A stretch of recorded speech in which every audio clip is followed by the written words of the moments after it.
우리 주희가 읽어준 이 말씀으로 우리 빈 채로라는 제목으로 한 말씀을 전해보기를 원합니다. 제가 자꾸 올리죠? 이번 주에 카페 가서 커피를 마시다가 이렇게 빈잔을 보면서 제가 문득 그런 생각을 하게 됐습니다. 내 인생의 에너지가 이렇게 비어가고 있구나 라는 느낌을 받았어요. 원래 안 그랬는데 이제 나이가 들어서 막 허리도 아프고 에너지가 많이 비어 이렇게 힘에 부쳐 요즘에. 그러면서 점점 내 것이 비어져 가고 있구나 이런 생각을 하게 됐습니다. 비어져 가는 것은 참 속상한 일인 것 같아요. 비어져 가는 건 참 속상한 일이에요. 지난주에 한번 생각해 보시란 말이에요. 저 밖에 낙엽이 참 많았었는데 이제는 다 없네요. 저렇게 앙상하게 벌거벗은 나무들을 보면은 참 속상해요. 나이가 들잖아요? 그러면은 그렇게 연락할 친구들이 없어요. 누구한테 전화를 해야 되는지 다 사정이 있고 가정이 있고 애가 있고 만날 친구들이 없어요. 스케줄이 점점 비어져 가죠. 비어가는 통장 잔고는 진짜 속상한 일이죠. 정말 속상한 게 뭔지 아십니까? 비어가는 것 중에 머리숱이 자꾸 여기가 조금씩 비어가는 게 너무 슬퍼요. 우리 아시잖아요. 이게 슬픈 일이에요. 남진이라고 하는 장로님이신데 지금은 가수가 불렀던 빈잔이라는 노래의 한 가사 한번 보여주시죠. 이런 가사 있어요. 외로운 사람끼리 만나서 그렇게 또 정이 들고 어차피 인생은 빈술잔을 들고 취하는 것. 멋있지 않나요? 빈술잔 들고 취하는 것. 그대여 나머지 서름은 나의 빈잔에 채워주. 이런 가사가 나옵니다. 비어간다는 것이 참으로 부정적으로 느껴지는 것 같아요. 서름. 속상한 일이죠.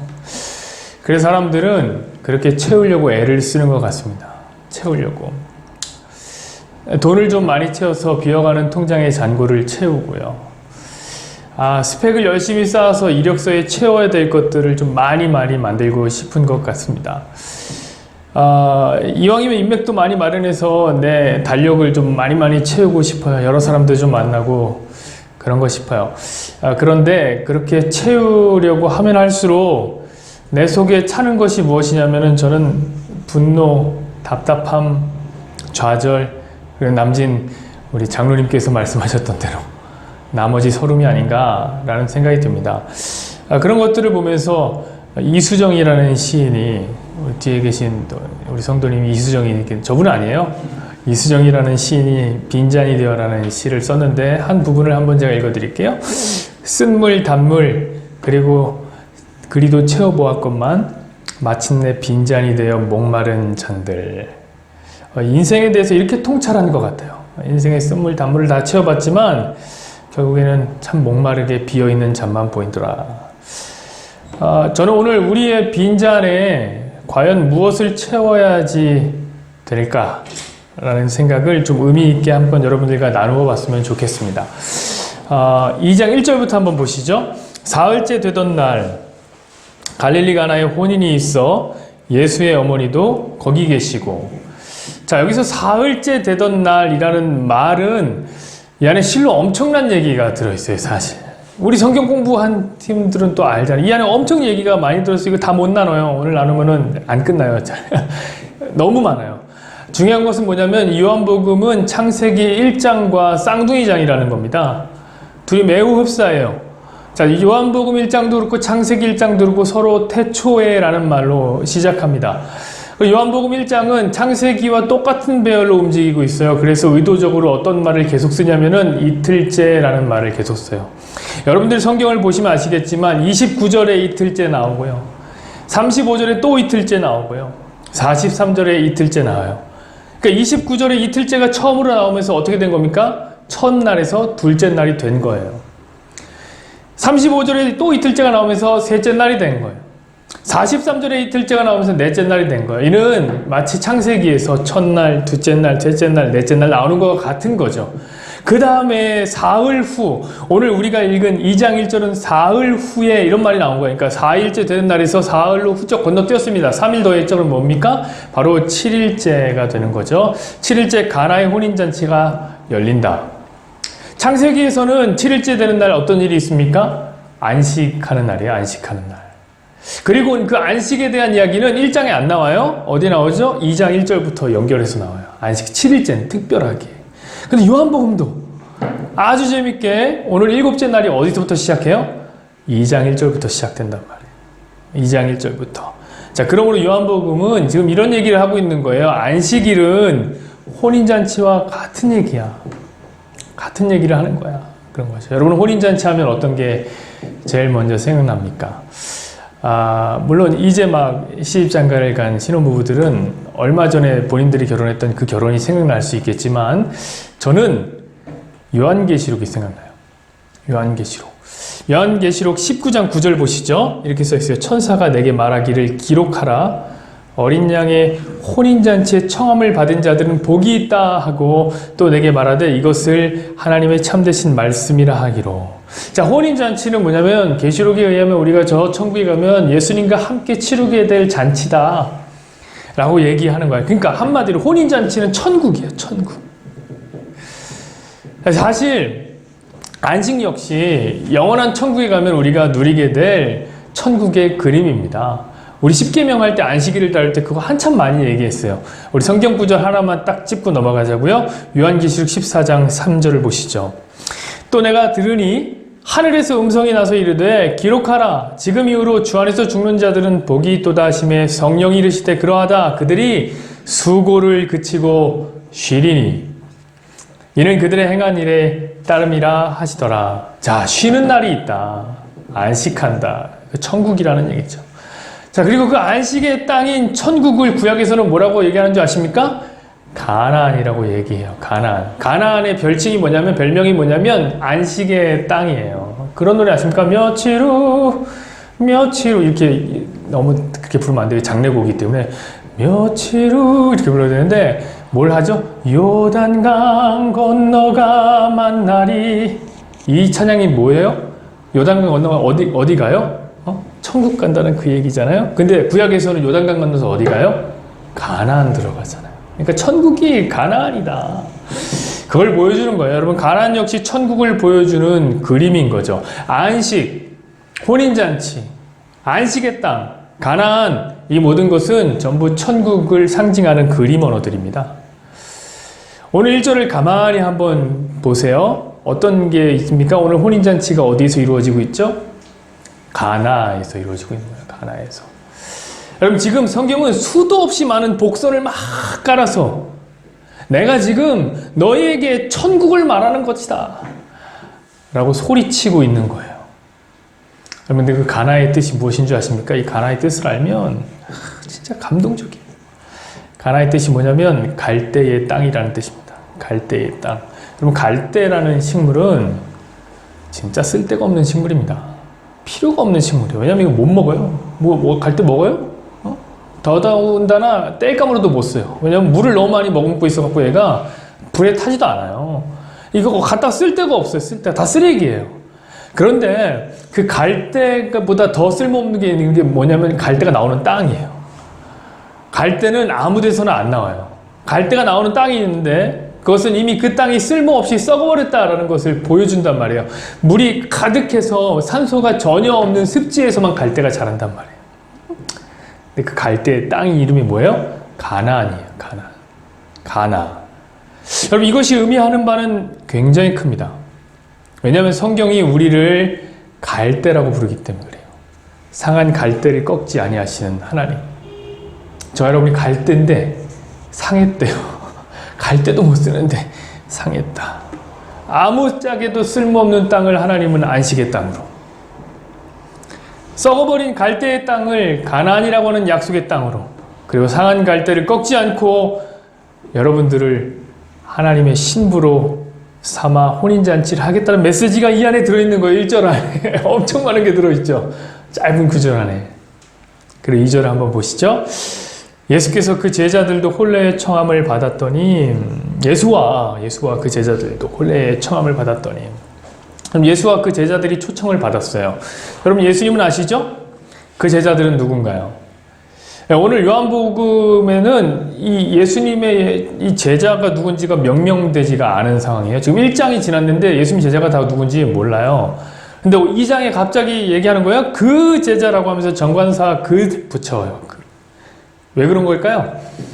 그럼 요한복음은 이미 공간복음이 쓰여지고 난 다음에 30년 정도 지난 다음에 쓰여진 글이에요. 그러니까 이미 그 제자 하면 사람들은 예수님의 12제자구나 를 알고 있는 거죠. 그 제자, 12제자가 머릿속으로 훅 떠오르는 거예요. 여러분 12제자, 이것도 아주 의미 있는 숫자죠. 제자의 숫자 아닙니까? 10이라는 게 성도의 숫자예요. 3 곱하기 4, 하늘과 땅에 충만한 숫자. 구약에서는 12지파로, 신약에서는 12제자로, 그리고 다시 올 천국에는 14만 4천, 그건 12 곱하기 12 곱하기 1000이라는 거예요. 완전한 하나님의 백성의 숫자를 기록한 거죠. 하나 더 성경 보고 가시죠. 요한계시록 14장 1절. 이렇게 써 있습니다. 내가 보니 보라 어린 양이 시온산에 섰고 그와 함께한 14만 4천이 서 있는데 그들의 이마에는 어린 양의 이름과 그 아버지 이름을 쓴 것이 있더라. 이거 또 천국에서 만납니다. 천국 얘기가 여기서 또 나오는 거예요. 비록 여전히 이 땅에 있는 가나의 혼인잔치에서 제자들은 손님으로 초청을 받았지만, 여러분 저 하늘나라의 영원한 저 하늘나라의 천국잔치에는 저와 여러분이 예수님의 신부로 그 잔치의 주인공이 될 겁니다. 소망을 품는 마음으로 이 구절을 보시기를 바랍니다. 3절 보시죠. 3절. 포도주가 떨어진지라 예수의 어머니가 예수에게 이르되 저들에게 포도주가 없다 하니, 문제가 생겼죠. 포도주가 떨어져 버린 거예요. 유대의 혼인잔치는 우리의 혼인잔치와는 많이 달라요. 우리는 한 2시간 후다닥 하고 이제 혼인잔치를 치우고 이제 가는 건데, 좀 길게 하려고 하면 사진작가가 빨리빨리 찍고 사진 제대로 안 찍어줘요. 빨리 나가라고 그러고. 유대 혼인잔치는 최소 3일, 최대 한 일주일 정도를 계속합니다. 여러분 그러던 중에 포도주가 똑 떨어진 거예요. 여러분 이거 큰일 아닙니까? 생각해보세요. 여러분들이 잔치를 벌렸어요. 7일이나 해야 돼요. 맨정신으로 잔치 7일 할 수 있는 사람 누가 있습니까? 여러분 요즘에 하루를 살아도, 하루를 놀아도 술 없이는 못 논다고 하는 사람들이 많아요. 어떻게 7일을 술 없이, 특별히 유대사회는 이 포도주가 술 이상의 의미를 갖고 있죠? 왜 그러죠? 이 술이 음료로 쓰였기 때문에, 포도주가 이 음료로 쓰였기 때문에 아주 중요한 필수품이에요. 게다가 설상가상으로. 유대사회는 체면을 중시하는 사회입니다. 우리보다 더 심해요. 우리도 체면 되게 중요하게 생각하잖아요. 유대사회는 더 중시해요. 그런데 사람들이 잔치에 초대해놓고서 포도주가 떨어졌다. 이거는 굉장한 결례예요.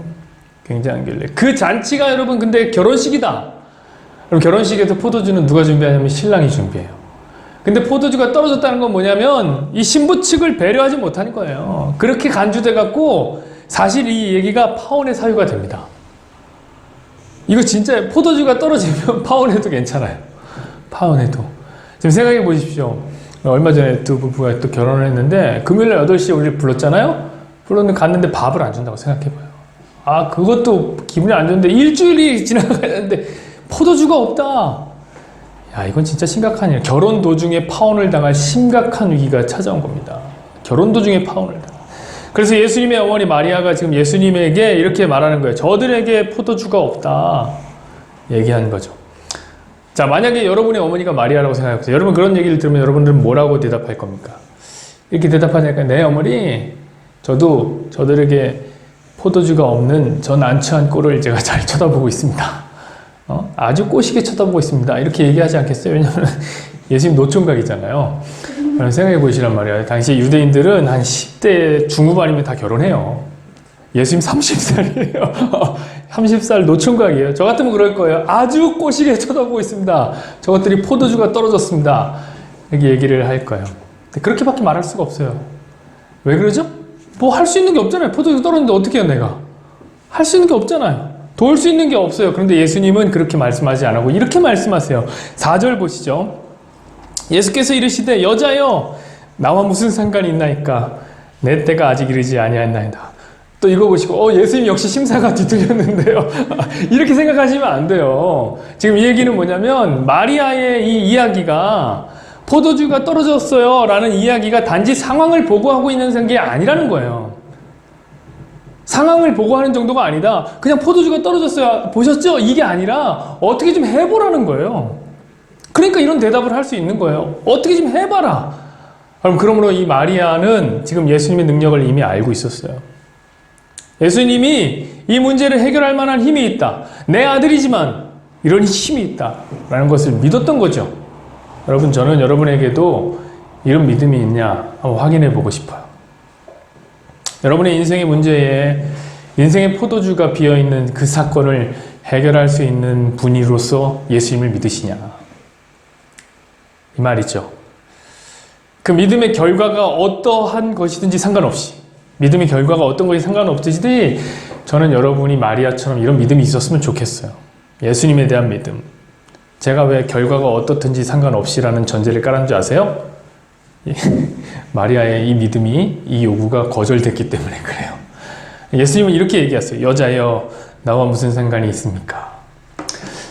전에 제가 가르치던 그 고등부 학생의 어머니가 저를 한번 찾아오셔서 되게 기분 좋은 투덜거림, 그런 게 있어요. 기분 좋은 투덜거림으로 저한테 이야기하면서 이 아들을 흉보는데 그렇게 얘기를 하더라고요. 그 아이가 이 본문을 봤나 봐요. 그러면서 엄마를 자꾸 여자여라고 부른다. 엄마라고 안 부르고 여자여라고 부른다고 뭐라고 해달라는 거예요. 이거는 자랑하는 거예요. 일종의 자랑.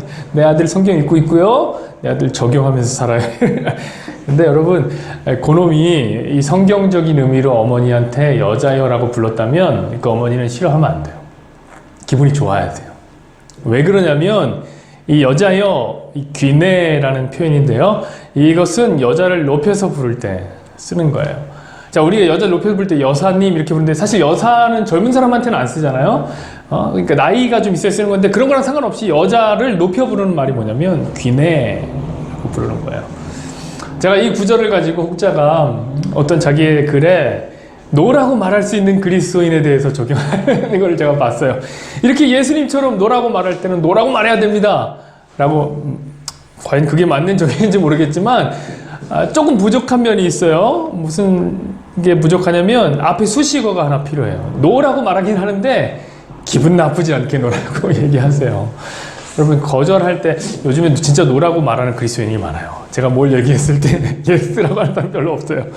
다 노라고 얘기해요. 그러나 기분 나쁘게 아닌데요, 싫은데요 이렇게 하지 마시고 기분 좋게 노라고 말할 땐 귀내라고 부르세요. 귀내. 네? 저는 국회의원들이 이런 걸 참 잘한다고 생각합니다.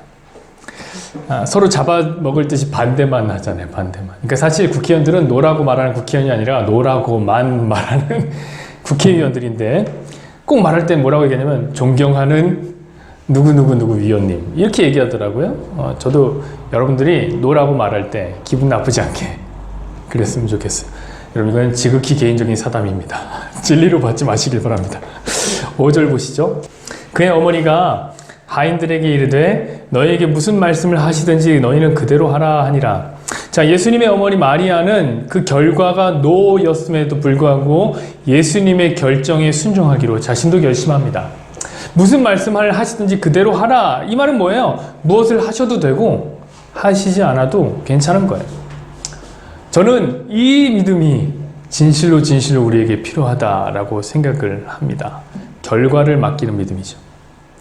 많은 그리스도인들이 믿기는 믿되 자기가 원하는 결과를 믿어요. 다시요. 믿기는 믿는데 뭘 믿어요? 자기가 원하는 결과를 믿어요. 그러나 그것은 예수님에게서 노라고 말할 수 있는 기회를 뺏는 거예요. 여러분, 우리 중에서 누구도 예수님에게 기회를 뺏을 수 있는 권리를 갖고 있는 사람은 없습니다. 자기가 원하는 결과를 믿는 것이 아니라 결과를 맡기는 믿음, 이걸 가지시는 거죠. 이게 순종이고 이게 하나님의 통치를 받는 하나님의 백성의 바른 자세입니다. 6절부터 9절까지 한번 보시죠. 거기에 유대인의 정결 예식을 따라 두세 통 드는 돌 항아리 6이 놓였는지라. 예수께서 그들에게 이르시되 항아리에 물을 채우라 하신즉 아기까지 채우니 이제는 떠서 연회장에게 갖다 주라 하심에 갖다 주었더라. 더 주었더니 연회장은 물로 된 포도주를 맛보고도 어디서 났는지 알지 못하되 물 떠온 하인들은 알더라. 연회장이 신랑을 부러 말하되 사람마다 먼저 좋은 포도주를 내고 취한 후에는 낮은 것을 내거늘 그대는 지금까지 좋은 포도주를 두었도다 하니라. 예수님이 그 자리에서 물 항아리 6개를 보셨습니다. 여러분, 이 항아리는 우리가 생각하는 된장 담는 그런 항아리 정도의 사이즈가 아니에요. 유대인의 정결 예식에 따라 밖에 사람들이 나갔다가 들어오면은 손과 발을 닦는 것이 필요한데 그때를 위해서 필요한 항아리예요. 자, 두세 통 드는 항아리라고 말하는 건 뭐냐면 거기에 한 75리터에서 115리터 정도의 물이 들어가요. 그러니까 엄청나게 막 큰 거야, 엄청나게. 우리가 먹는 1리터짜리 물 100개 들어가는 거예요, 100개. 그 항아리 안에 어마어마하게 큰 거예요. 그게 6개 있죠? 그럼 뭡니까? 한 600리터 정도가 들어간 거예요. 여러분, 예수님은 이 항아리 6개를 모두 아기까지 채워라, 물로 채워라라고 말씀하세요. 그리고 그 항아리에 채운 물은 전부 다 포도주가 됩니다. 포도주가 돼버렸어요. 여러분, 우리가 저 밖에 보면은 마시는 정수기에 꽂혀있는 그 정수통의 용량이 한 18.9리터입니다. 그거 30개 있는 거예요. 엄청나게 많은 거예요. 이 정도 여러분 포도주를 소비할 수 있는 큰 잔치는 드뭅니다. 어디서 그런 잔치를 볼 수 있습니까? 왜 이렇게 어마어마하게 풍성하게 보여주는 건가요? 이것이 천국의 풍성함을 보여주는 그림이기 때문에 그래요. 천국의 풍성함. 여러분, 우리가 내려오는 이 세상의 포도주와는 게임도 되지 않을 만큼 저 천국의 포도주는 풍성합니다. 우리가 내놓는 인생의 포도주는 처음에는 좀 좋은 거를 갖고 내어놓는 것 같지만 나중에는 점점 낮은 거, 비루한 것들을 가지고 오게 되어 있어요. 왜냐면은 우리 인생은 비어가고 있기 때문에 그렇죠. 에너지는 소진되어지고 쓰면 사라지는 게 세상의 원리고 이치입니다. 항상 좋은 것을 내올 수 없어요. 자원은 한정되어 있고 우리는 쇠퇴합니다. 좋은 걸 못 내놓죠. 그러나 예수님이 열어주시는 천국 잔치는 완전히 달라요. 그것은 풍성해요. 마르지 않아요. 날마다 새롭고 날마다 더 좋은 것입니다. 그곳이 우리가 돌아갈 본향이에요. 본향. 여러분, 혹시 놓치고 계신 분은 없죠? 이 말씀이 천국의 혼인잔치를 보여주는 그림이라는 걸 놓치고 있지 않죠? 이거 놓친 사람들은 이렇게 생각할 수 있어요. 예수님이 우리 인생에 이런 포도주를 주시겠구나. 이 땅에서 주시겠구나. 아니요, 그런 기대를 하시는 분들에게 예수님이 하실 말씀이 이 말씀밖에 없어요. 그것이 나랑 무슨 상관이냐. 여러분, 저는 더 깊은 강으로 여러분들 모시고 가고 싶어요. 오늘 본문을 보면 좀 이상하다는 생각이 들지 않으십니까? 저는 이상했어요. 왜 그러냐면 기분이 좋게 했든 좋지 않게 했든 예수님이 지금 오늘 마리아에게 분명히 뭐라고 얘기하죠? 노라고 말하는 그리스도인이었어요. 노라고 얘기했어요. 그런데 결과적으로 물은 포도주로 변했습니다. 이게 어떻게 된 겁니까 도대체? 예수님이 변덕쟁이 같잖아요. 이랬다 저랬다 변덕이 죽을 듯하고, 아니면 어머니의 요청에 마음이 흔들린 건가요? 아니란 말이에요. 여러분, 여기에는 아주 특별한 의미가 들어있어요. 예수님은 분명히 거절하셨습니다. 거절. 그러나 물을 포도주로 바꾸는 것을 거절한 건 아니에요. 그럼 뭘 거절했을까요? 여자의 요구를 거절한 거예요. 자, 오늘 이 사건을 똑같이 재구성하고 있는 사건이 요한복음에 나오는데 7장에 나와요. 한번 보시죠. 7장 2절부터 6절. 유대인의 명절인 초막절이 가까운지라 그 형제들이 예수께 이르되 당신이 행하는 일을 제자들도 보게 여기를 떠나 유대로 가소서. 스스로 나타나기를 구하면서 묻혀서 일하는 사람이 없나니 이 일을 행하려 하거든 자신을 세상에 나타내소서. 이는 형제들까지도 예수를 믿지 아니함이라. 예수께서 이르시되 내 때는 아직 이르지 아니하였거니와 너희 때는 늘 준비되었느니라. 자, 지금 예수님의 형제들이 있어요. 동생들이 예수님에게 뭐라고 하면 초막절에 유대로 올라가라 라고 요청을 하고 있는 거예요. 왜 요구하는 거죠? 뒤에 보니까 이런 표현을 하는 거예요. 더 큰 물로 가셔야죠. 자신을 드러내셔야죠. 자신의 능력을 드러내셔야죠. 그래야지 사람들이 예수님 당신을 알 거 아닙니까? 라고 얘기하는 거예요. 자, 지금 이 말은 뭡니까? 형제들도 예수님의 비범함을 알고 있었다는 거죠. 예수님이 다르구나, 이분은 특별하구나, 이걸 알고 있었던 거예요. 마치 예수님을 그렇게 알고 있었던 마리아처럼. 그래서 형제들이 요청한 거예요. 올라가십시오, 올라가십시오. 그 요청에 예수님은 똑같은 논리로 거부해요. 내 때가 아직 이르지 않았다 라고 거절하십니다. 그리고 나서 예수님이 하신 일은 정말 놀랍습니다. 9절에서 10절 보니까 이래요. 이 말씀을 하시고, 그 말씀이에요. 갈릴리에 머물러 계시니라. 갈릴리 머물러 계시는 것 같죠? 보십시오. 그 형제들이 명절에 올라간 후에 자기도 올라가. 자기도 올라가시되 나타나지 않고 은밀히 가시니라. 여러분, 형제들에게 거절 의사를 보였어요. 나 안 간다 해놓고 형제들이 올라가고 난 후에 자기도 똑같이 조용히 따라 올라가시는 거예요. 저는 오늘 이 본문을 보면서 예수님이 너무 이상했어요. 예수님 좀 변태 같아요. 아니, 아까도 분명히 제가 국회의원에 얘기했지만 저는 전문 야당인 줄 알았어요. 반대를 위한 반대. 아니, 올라갈 거면 올라간다고 하시지. 왜 안 올라간다고 얘기하고 올라가지? 여러분, 예수님은 올라가지 않겠다고 거절한 게 아니에요. 무엇을 거절한 거냐? 예수님 올라가셨어야 돼요. 명절을 지켜서 율법을 지키셨어야 돼요. 무엇을 거절한 거냐? 형제들의 요청을 거절한 거예요. 어머니의 요청을 거절했듯이 형제들의 요청을 거절한 거죠. 그 요청의 핵심이 뭐예요? 세상에 보여주려는 거예요. 능력과 기적을 보여주라는 거예요. 가족인 자기들만 알고 있는 예수님의 능력을 보여주면 세상이 다 예수님을 알 텐데 그걸 왜 숨기고 있는 거예요? 답답하다 이거예요. 답답하다 내가. 예수님 보여주라는 거예요. 여러분, 우리도 이런 생각을 하지 않나요? 가끔 예수님 답답할 때가 있어요. 능력을 보여주시면 세상이 다 예수님 믿을 텐데, 아우 답답해. 예수님 내가 답답해서 하는 말이에요. 보여주시면 너무 아끼는 거 아니에요? 좀 보여주세요. 이런 생각 들지 않나요? 하나님께 기도하고 딱 복권 딱 사서 1등 딱 당첨돼. 세상이 다 믿을 텐데.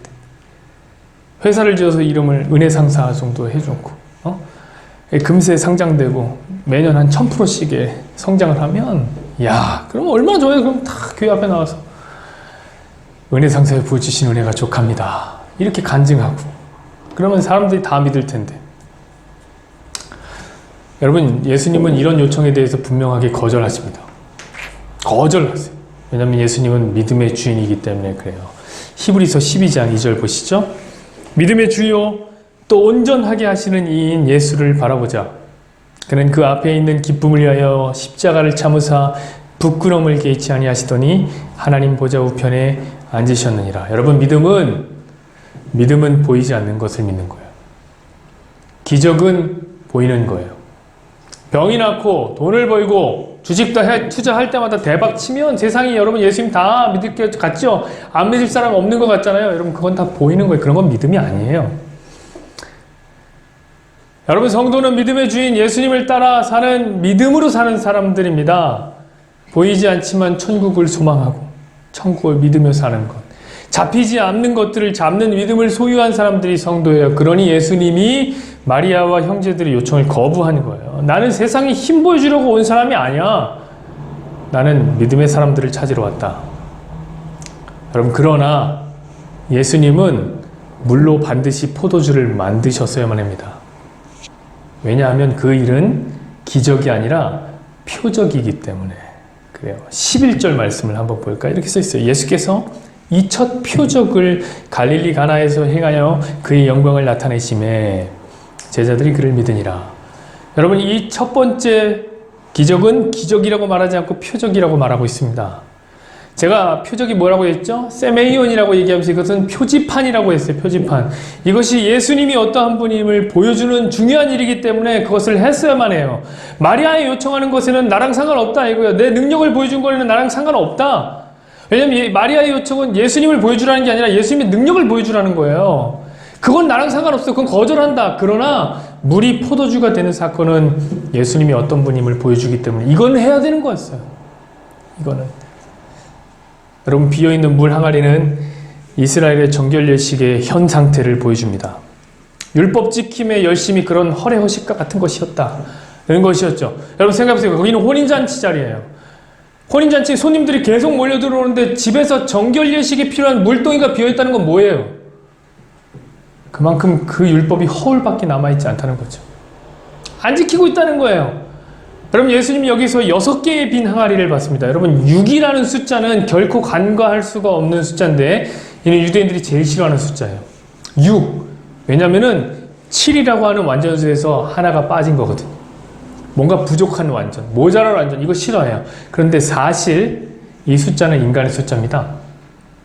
왜 그러냐면은 6일에 만들어진 인간, 이것 때문에 그래요. 여러분, 인간은 7이라는 완전을 향해서 달려가고 싶고 그것을 담고 싶지만 결코 7이 될 수 없습니다. 유대인들이 그랬죠. 완전한 구원을 위해서 우리가 열심히 율법 지켜서 7로 가고 싶지만 그것은 결단코 구원을 얻을 수 없었습니다. 그들은 그저 비어있는 6개의 항아리일 뿐이에요. 율법 지킴의 행위가 결코 천국의 혼인잔치를 풍성하게 만들어 올 수는 없다라는 것을 보여주고 있는 그림이죠. 여러분, 우리도 함께 발견해야 됩니다. 무엇을 발견하냐면 우리 인생의 항아리가 비어있다는 것을 발견해야 돼요. 우리 열심히는 안 되는구나. 우리 노력으로는 안 되구나. 인정해야 돼요. 그때 예수님이 그 빈 항아리를 포도주로 채워주실 것입니다. 여러분, 비어있다는 것을 인정해야 채워주는 거예요. 근데 저는 여기서 멈추기엔 조금 답답한 게 있었어요. 답답한 게. 아니, 왜 채워주시긴 채워주시는데 6개를 채워주실까 이런 생각을 했어요. 이왕이면 6개 보긴 했지만 야, 하나 더 가져와라. 그래도 7이라는 숫자가 좋으니까 하나 더 가져와라 해서 7개로 채워주면 좋잖아요. 완전수니까. 근데 저는 성경을 연구하면서 놀라운 사실을 발견했는데 그것은 뭐냐면 성경에서 이 포도주라는 게 어떻게 쓰입니까? 아주 의미 있는 상징으로 쓰이는 거 아니에요? 우리 매주 하잖아요. 성찬을 하면서 배우잖아요. 이 잔은 내 피로 세운 내 언약이니 이 포도주가 예수님의 피다. 이거는 뗄래야 뗄 수 없는 거예요. 근데 오늘 이 요한복음에서는 더욱더 특별하게 이 포도주를 언급한단 말이에요. 이 요한복음에는 단 2번 포도주가 나옵니다. 단 2번. 근데 첫 번째 포도주가 어디 나오냐면 가나의 혼인잔치에 나오는 2장의 포도주가 나오고요. 마지막 포도주가 언제 나오냐면 예수님이 십자가를 지는 19장에 나와요. 한번 보실까요? 요한복음 19장 30절. 예수께서 신 포도주를 받으신 후에 이르되 다 이루었도다 하시고 머리를 숙이니 영원히 떠나가시니라. 여러분, 예수님의 공생애의 시작과 공생애의 마지막을 뭐와 함께하고 있습니까? 포도주와 함께하고 있음을 보여줘요. 자, 이 2장과 19장의 사건은 아주 연관이 깊은데 예수님의 어머니 마리아도 단 2번 나오는데 요한복음에서 어디서 역시 2장과 19장에서 나와요. 이 사건에서 나와요. 그때 예수님이 자기 어머니 마리아를 부르는 게 아주 의미심장하게 부르는데 뭐라고 부르냐면 여자여 라고 부른다. 19장 26절 한번 볼까요? 이렇게 써있어요. 예수께서 자기 어머니와 사랑하는 제자가 곁에 서신 것을 보고 자기 어머니에게 말씀하시되 여자여 보소서 아들이니이다 하고. 자, 그리고 예수님은 요한에게 자기 어머니 마리아를 부탁해요. 27절도 보시죠. 또 그 제자에게 이르시되 보라 내 어머니라 하신대 그때부터 그 제자가 자기 집에 모시니라. 여러분, 어머니 마리아의 등장, 그리고 그 마리아를 여자여라고 부르는 예수님. 2장에는 예수님께 부탁하는 마리아, 포도주가 떨어졌는데요. 19장에는 마리아를 부탁하는 예수님, 그리고 절대 아니라고 할 수 없는 공통점인 포도주. 이것은 완벽한 한 쌍의 이야기입니다. 역시 인클루지오죠. 여러분, 완전한 혼인잔치를 위해서 비워져야 하는 마지막 포도주 항아리의 한계가 뭔지 아시겠어요? 그게 어디 나오냐면 34절에 나옵니다. 한번 보시죠. 19장 34절. 그중 한 군인이 창으로 옆구리를 찌르니 곧 피와 물이 나오더라.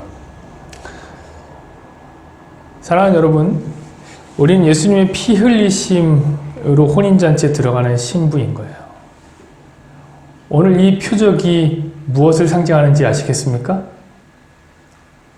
마지막 항아리 대신 예수님을 보여주고 있는 그림이죠. 그래서 바꿔주셨어야만 해요. 말씀 마치죠, 여러분. 이 오페라 투란도트를 보면 네순도르마라는 노래가 나옵니다. 공주는 잠 못 이루고. 이 노래는 너무 아름다운 선율과 이 웅장함, 그리고 결연함까지도 보여주는 곡이에요. 여러분, 이 곡의 하이라이트는 뭐냐면 마지막 구절에 이 빈 채로 빈 채로 빈 채 하고 나오는데 그 부분 아시나요? 그 부분이 하이라이트예요. 이태리 말로 승리라는 뜻입니다. 승리. 제가 처음에 그 노래를 탁 듣는데 이 빈 채로에 팍 꽂히는 거예요. 빈 채로? 빈 채? 꽂히는 거예요. 아, 우리 항아리가 빈 채로 예수님께 나아가면 예수님이 채우시지.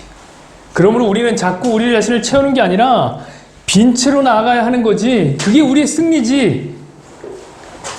라고 생각했기 때문에 오늘 제목을 빈 채로라고 지었어요.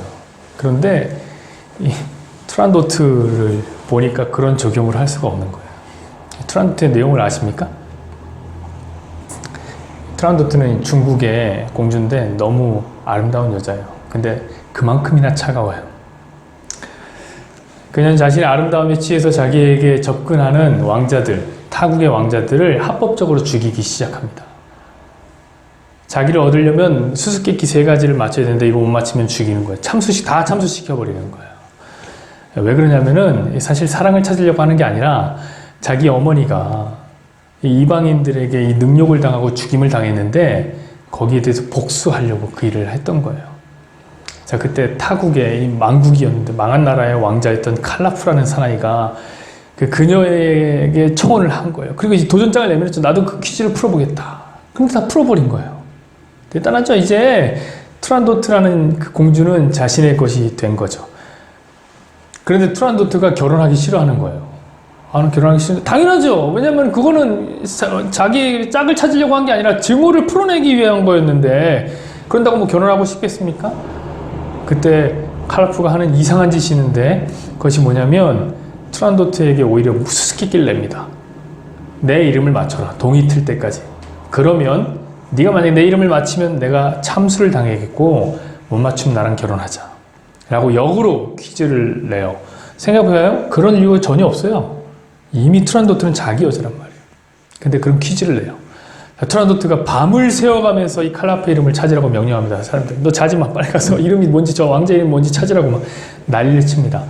사실 네순도르마라는 말은 잠자지 말라라는 얘기인데 공주는 잠 못 이루구나는 되게 순하게 번역돼서 그렇죠. 이 말은 이 독한 여자가 사람들 잠을 안 재워가면서 이름을 찾으라고 하는 그 얘기예요. 그 얘기. 여러분 공주는 이 왕자 이름을 찾으려고 왕자의 노예였던 한 여자를 데리고 옵니다. 그리고 막 밤새 고문해요. 이름을 말하라고. 근데 이 노예가 여자인 노예가 원래 자기 왕자인 칼라프를 사랑했어요. 그래서 이름을 말하지 않고 어떻게 하면 자결합니다. 자결해요. 밤은 점점 깊어갑니다. 왕자는 승리를 노래해요. 빈채로 하면서 승리를 노래해요. 그때 투란도트가 깨달은 거예요. 뭘 깨달았냐면 자결하는 저 여자 노예를 보면서 내 안에는 사랑이 없구나. 난 사랑이 없구나. 저 노예를 보니까 목숨을 건 사랑이 무엇인지를 알겠는 거죠. 더군다나 이 왕자의 이 퀴즈를 내는 걸 보시면 그럴 이유가 전혀 없는데 자신의 생명을 내걸면서 문제를 풀어보라고 얘기한 거예요. 그걸 발견하고 둘이 결혼한다는 얘기예요. 여러분 이게 우리 얘기 아니에요? 여러분 사실 제가 빈채로 나아가야 한다라고 해서 이 빈채로라고 정했는데 우리 빈채로 못 나가는 사람들이에요.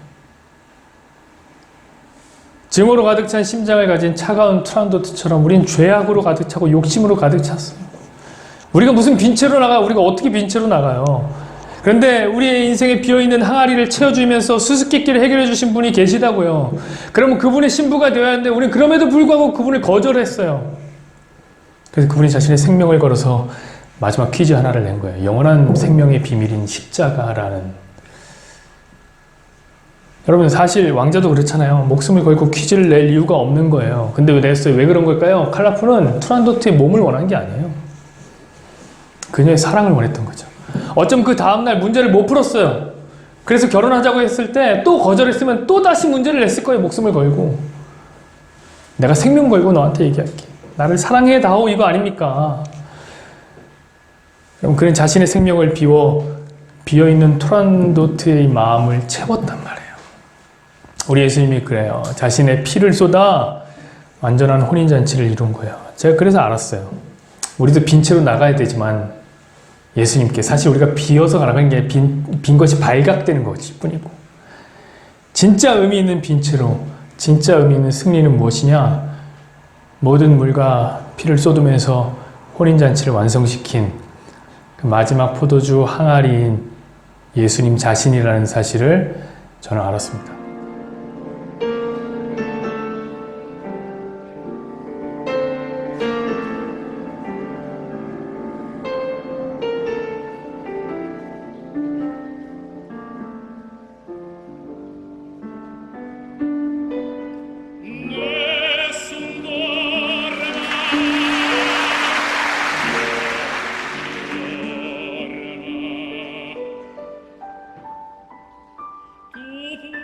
principe